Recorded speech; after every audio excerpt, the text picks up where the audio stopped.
Hello, everybody. Welcome to another episode of XAM Talk. As always, it's me and Cam, but we got a few special guests today, if they'd like to introduce themselves. Today, I'm Mashimo, and my friend here is Anthony.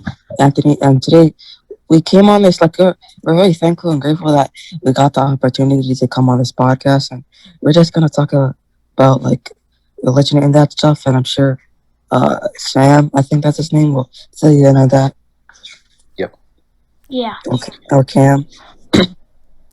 Yes, that is what we're talking about today. And my stance on religion, I'm an atheist personally.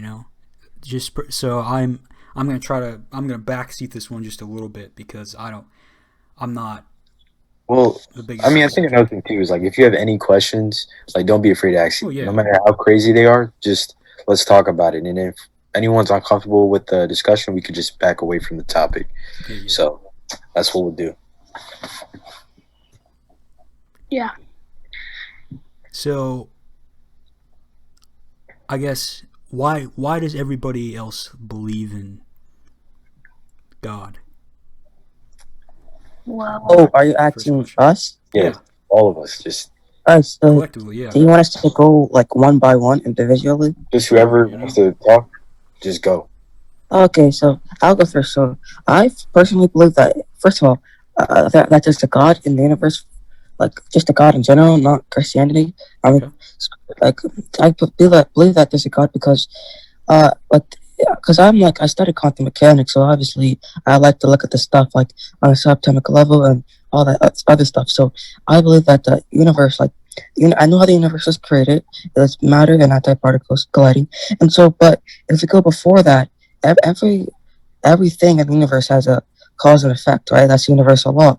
But we don't know the cause of this, we don't know the cause of the universe or what caused it. This is only the reaction. So I believe personally that the best explanation is a deity, and which is a God.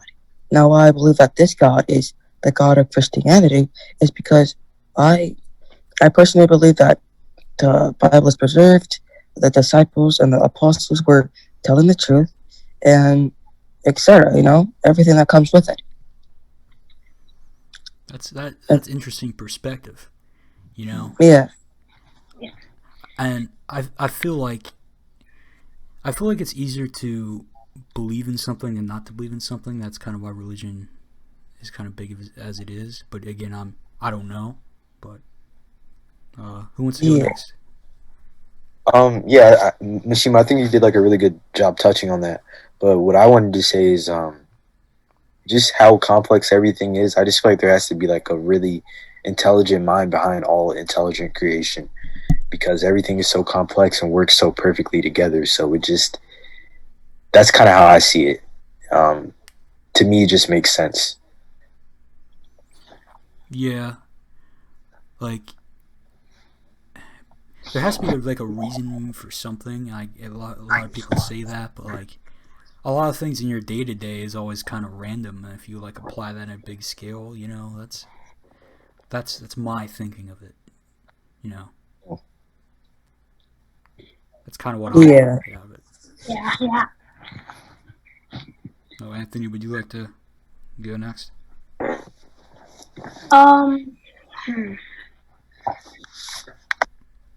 Sure, actually. So basically, like Mashimo was saying, the universal, it needs a cause and effect. So the cause of the universe, to me, the cause was God. And the reason I believe in the Bible is because there was scrolls found in the Dead Sea, and there was proof of Jesus Christ's crucifixion. I've not heard about this. Wait, really? No, I haven't. Yeah, there are scrolls of the Dead Sea. Well, I think another really interesting thing too is how Jesus Christ. Well, I guess you can say this with a lot of different religions, because other religions have their prophets that are really well known in just throughout the world. But one thing about Jesus Christ is he's in every religion, and he's kind of even the Bible and the foundations and the beliefs it teaches. you can see that in your day-to-day life. And it's been like this for the longest time. And even when you apply the Bible to your life, you see the change it has on your life. And another thing I recognize is there's things that we teach ourselves because we've heard this in maybe like a TED talk, or it's just like an inspirational quote that you hear. But these inspirational quotes, you can find the same meaning that you get from those within the Bible itself. And I just find it really interesting how um, that exact purpose that we're looking for in life and those answers that we need, we can all find them within one book. And just everything has an answer. But I can kind of also play devil's advocate and say the one thing about the Bible and why it's so easy to accept, or any religion really, is just it kind of gives people an answer for what they don't understand and what's unknown. And a lot of us just don't really understand the purpose of life and just don't have answers. So we go to a book that gives us answers and a God that gives us a purpose in life. Yeah. Well put. Well put. I'd say. But so here's a question. Yeah. Does anybody think the Bible is kind of outdated? Just Mm. because Not really. it's an older book, you know. It's been passed through through translation after translation. I mean, That's been a lot of. Basically, every single book has been outdated because, well, they haven't been outdated really because nothing happened after. Well, a lot of things did actually happen, but a lot of religions believe that the other religion, their books are outdated and their books are false, and yeah. So it's kind of hard for other religions, but And yeah, another thing too is like some people believe it's outdated, and that makes sense because obviously it's a very old book, right? And like you said, it's been through many translations. But another thing is, I feel like the Bible, why still today, I can apply the things even from the Old Testament. Like we see things like eye for an eye, but the problem with eye for an eye is it's not really justifying. It's not really justifying anything, and it's not really solving the problem of evil. And so basically, we have Jesus Christ to come because he's our savior and saves us from that evil. Because the whole point is that humanity cannot save itself from evil. They're just not good enough to do that. Yeah, we can have good morals and stuff and do good things, but there's always going to be evil in some way within. Like that's why they say no one's perfect, because we seriously all do have a flaw. And that's what makes us quote unquote evil, because that flaw does affect someone in some way, even if it's just yourself. And so I just think it's not outdated because the messages it teaches, it still applies today. And there's stuff that you see happening in today's world that you can find in the Bible as well. And another thing I've always thought about the Bible is it's really interesting how things repeat itself. You hear how history repeats itself? Well, I say the same thing with the Bible. What happens in the Bible, you can see the same thing happening in today's religions and in today's world. is it repeating itself like a good thing or? I just think it's a result of humans being humans, just kind of doing what they just do. I'm not too sure. I'm not too sure why it reoccurs, but it just seems like that's the case. And I don't know if that's a good thing. and Yeah, Young C, dude. Your last point or your couple last points was actually really good. Really good point. And I just got to say, why I personally don't believe it's outdated is because I trust the process called, if you know this, textual criticism, right? Do you know what that is? Contextual criticism? Yes. Yeah. All right. So basically, I'm just gonna go a quick summary. In ancient history, basically the more manuscripts you have to your book, it goes to the process called textual criticism. You could see how reliable it is and the authorships and the dates to it. And so specifically the New Testament, which Christians believe and follow, in our original language you have 5,800, and in Latin you have 10,000, and in other various languages we have 5 to 10,000, right? And so within these languages, in these manuscripts we could reconstruct the original and see what it says, right? And the funny thing about this, we literally have no errors within these, and the only errors we have within these manuscripts are spelling errors and like grammar errors. So that makes it by modern day scholars, atheist and Christian and agnostic, um, acknowledges that the Bible specifically, and the New Testament and the Old Testament has a 99% accuracy. So if the Bible is completely accurate, and I just want to add this in, even if it wasn't accurate, we have the entire New Testament preserved within the writing of the church fathers. So not only that, we have an accurate church writing codes. We have an accurate New Testament. So what we're reading is accurate. And like Young C said, we apply it to we see this accurate text happening in today's life. And it's like, well, if this was written 2,000 years ago and it's accurate, and now it's happening in today's generation, like it said it would, what do you think that means for us? Obviously, they believe in the second coming. So if we see that the signs that they said that would happen 2,000 years ago are happening now, and we're like, well, these signs are accurate. That's scary, right? And not only that, we have fragments and complete fragments from very early on. We have P75, which has 102 pages from Luke and John. We have the New Testament closest manuscripts to its original. And if you want to be skeptical of the New Testament, you honestly have to like throw out all of the history, because the earliest copy of the Iliad is only 500 years old. The earliest manuscripts of the St. Tunis is only 800 years old. And Bart Ehrman and other scholars that agree within the like range of copies of manuscripts, they say a manuscript can be a direct copy from 100 years prior to it. So if we apply that to our own text, we have copies 90 years from its original.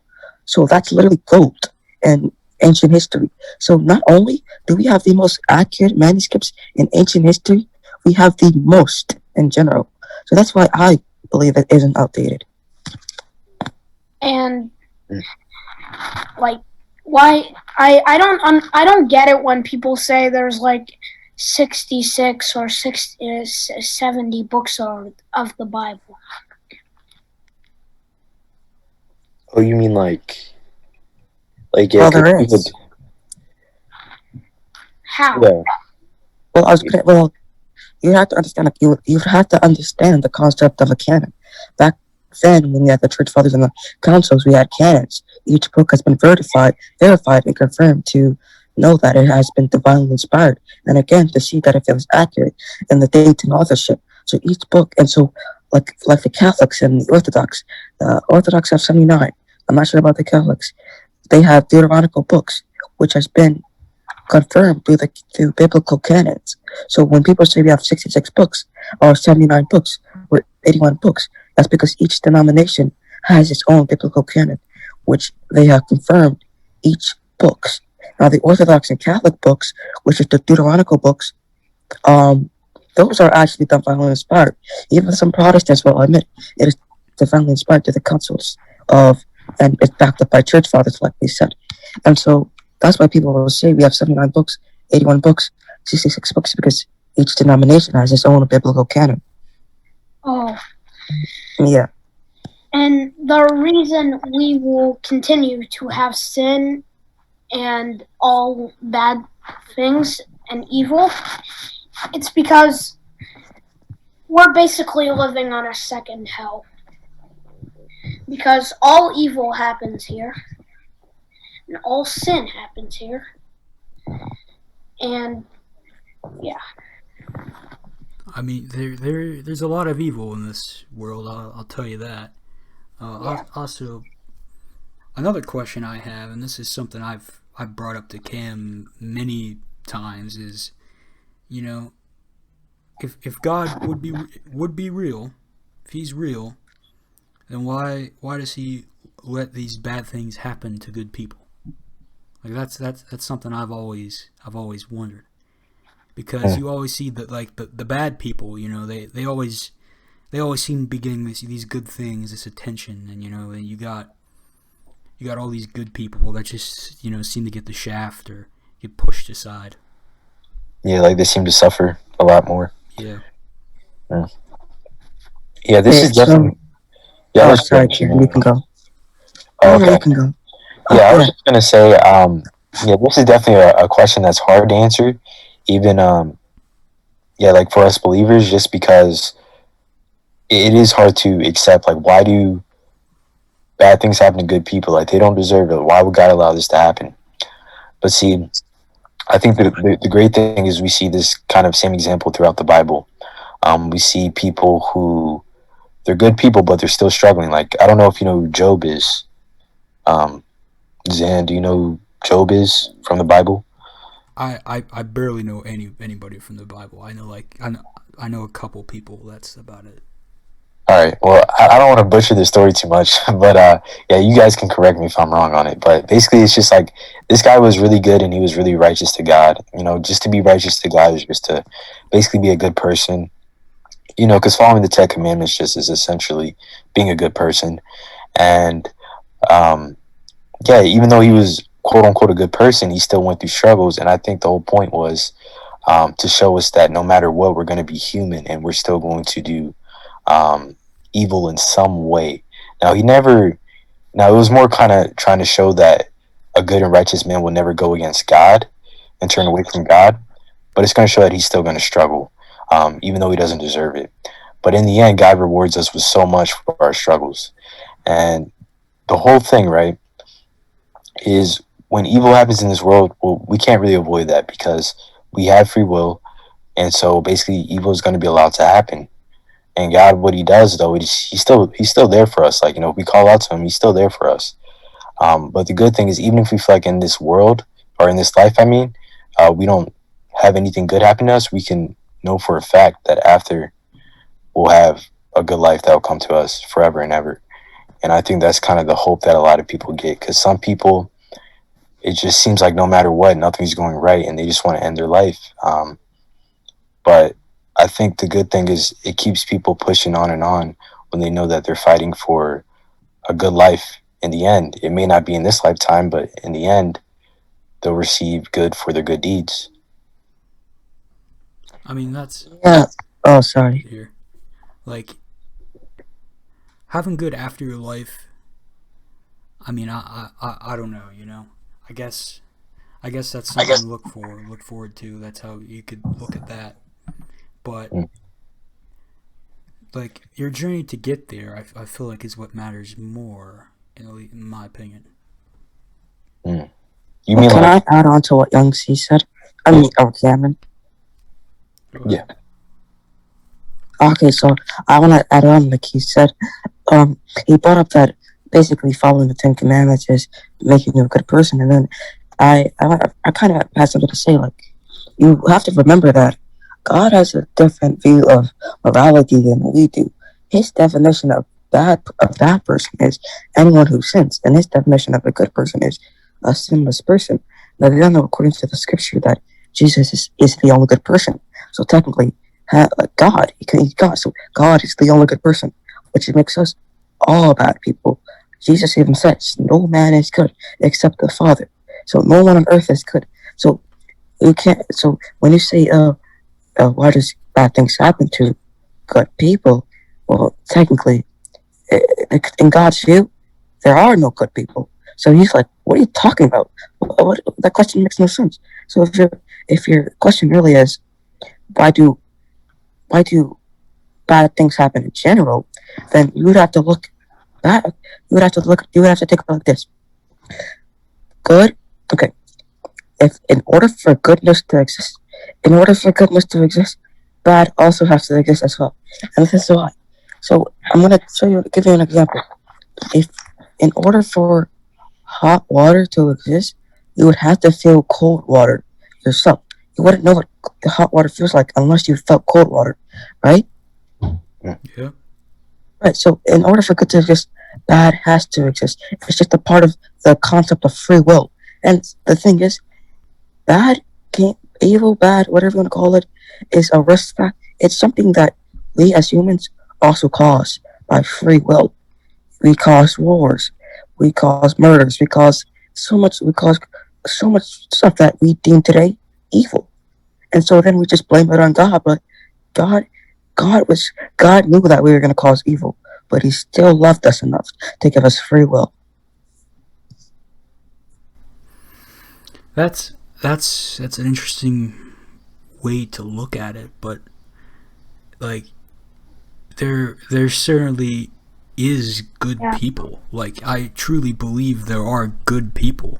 Like you can walk up, you can walk around town and just know who they are.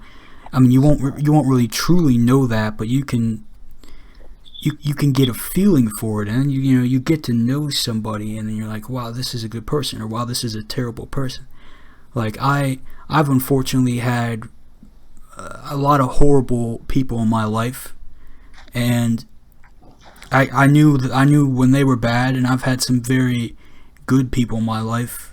Cam is a good example of that. That I just knew that they were good people. Like, I mean, I don't know. Well, let me ask you this: where did you learn what is good? Where did you learn what is good and bad? Where did you learn your morals from?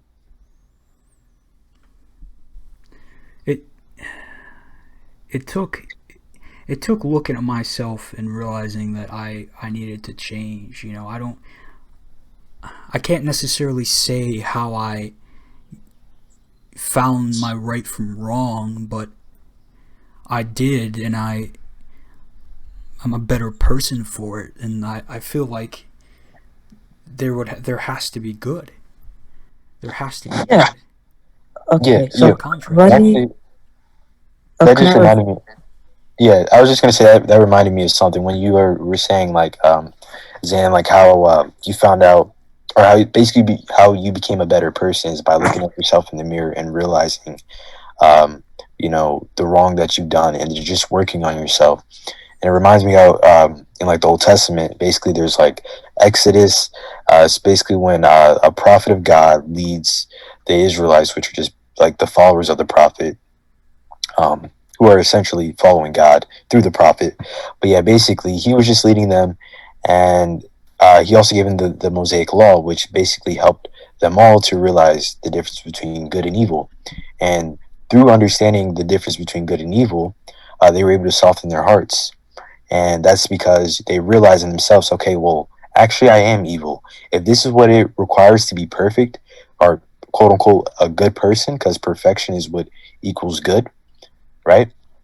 So basically, if they're like, okay, if I'm not perfect, then obviously I got to work on myself. And they see like all these evils that they have just by following the law. And see, the thing is, anyone who follows the law is seen as, bad or evil. And that is why we needed a savior, because none of us are good. Under that law would show us all the good and all the bad. And again, everyone under that law is bad because it requires perfection. And again, no one is perfect.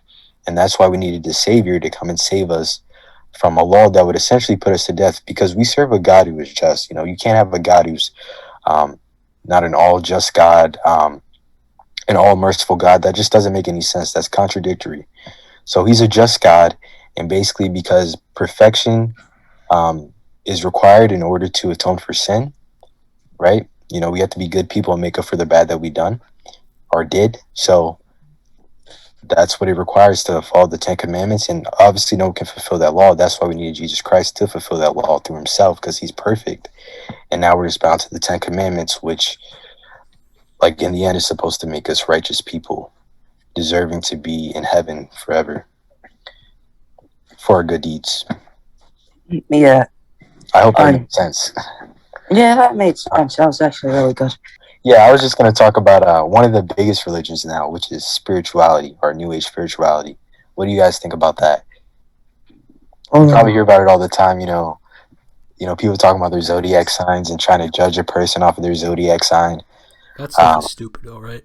Like, yeah, I think we can all agree that stuff is zodiac signs, they're taking over, all right. I've had enough of these girls trying to tell me about me and my zodiac sign. I'm like, you know what? They're like, Zodiac signs, I don't think they matter. I'm Capricorn, I'm whatever. And I'm an Aries, and like you got people over like TikTok and Twitter or whatever trying to judge me for that. I'm like, can't I just be like this Aries? I mean, come on. All right, and being a Gemini, bro, it's so hard. Everybody hates Geminis. I'm Scorpio. Everyone hates us. Like, Yeah, and it's dumb because yeah. it's not true. They claim it has something to do with the Bible. Well, Like it's a sign of something in the Bible. I know what they're talking about. They're talking about like Egypt and stuff because that's kind of where. Well, it might be Hinduism too because that's one of the oldest religions, and they kind of have that same thing going on where it's like they look at the stars and they just. Don't they have like thousands of gods? Yeah. Oh yeah, yeah. One time, my mom was at work and one of the Hindus said to her, "Jesus Christ is not God." Yeah, I don't even know what their view on Jesus is. They don't have him. They worship like elephants and cows. The cows are elephants. Cows cause them to die. I mean, hey, elephants are pretty cool, so you know. I mean, yeah, why would you worship an animal? I mean, you know, why not? You know, I could ride in a battle on an elephant. I mean, it's pretty cool. Yeah, but they worship like snakes and people who are half goat or half elephant. Yeah, and I mean, I know it's cool. Like, for example, Greek mythology. I can't lie. It's cool, but it's obviously not true. So to worship and give your life to gods that you come on, like they don't exist. As someone named after a Greek mythology character, how dare you? Oh yeah, you are. Yeah. I mean, was that on? Oh wow. Okay. I'm named after a horse and also a river in Greek mythology. There's two different. I mean, don't get me wrong though. Animals are not bad though. Because again, God made animals, but it's just about when you idolize something that can't save you. It just doesn't really make any sense. Yeah, like for example, the Israelites in the desert when Moses was getting the 10 Commandments, they were I think Moses' brother actually did it, where they took a bunch of gold and they melted it and they made it into a calf and they started worshiping it. Yeah. Yeah. And then guess what? God showed them that their idol, God, was weak, because when they started to suffer, the calf couldn't help them at all. They needed God, and they actually went to God, and then that's when He forgave them because they came back to their true God, and yeah. A lot of people have done that. Like, we have someone in our Discord server, and there's a lot of people on TikTok and Facebook. Like, they were originally Christian, and then they converted. Some of them, they're Catholic, Orthodox, Protestant. You weren't really Catholic, Protestant, or Orthodox if you left the faith. You would have held on to the faith. Like Mashimo said this. I mean, I don't know. I don't know, to be honest. Like, wait, do you know about all that stuff? Like the different like the Orthodox, Protestant. Yeah. I know very little, but my grandfather's part was Orthodox or something growing up. I don't know.